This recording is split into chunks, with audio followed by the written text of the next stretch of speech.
পশ্চিমবঙ্গ বিধানসভায় নতুন দায়িত্ব বন্টনের মাধ্যমে দলীয় সংগঠনকে আরো শক্তিশালী করার বার্তা দিল অল ইন্ডিয়া তৃণমূল কংগ্রেস। দলের পক্ষ থেকে বিধানসভার বিরোধী দলনেতা হিসাবে নিযুক্ত করা হয়েছে বর্ষিয়ান নেতা শোভনদেব চট্টোপাধ্যায়কে।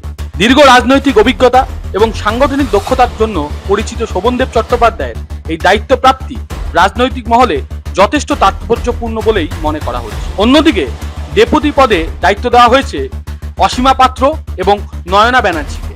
দলের তরফে জানানো হয়েছে বিধানসভায় সমন্বয় ও সংগঠনের কাজকে আরো গতিশীল করার জন্যই এই সিদ্ধান্ত। এছাড়াও চিফ হুইপ হিসাবে দায়িত্ব দেওয়া হয়েছে ফিরহাদ হাকিমকে।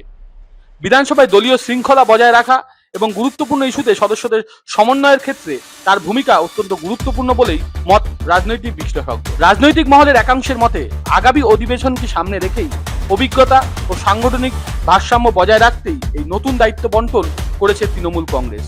এখন দেখার নতুন দায়িত্বে কতটা কার্যকর ভূমিকা পালন করেন দলের এই নেতৃত্বরা। Bureau report, Infopulse Bengal.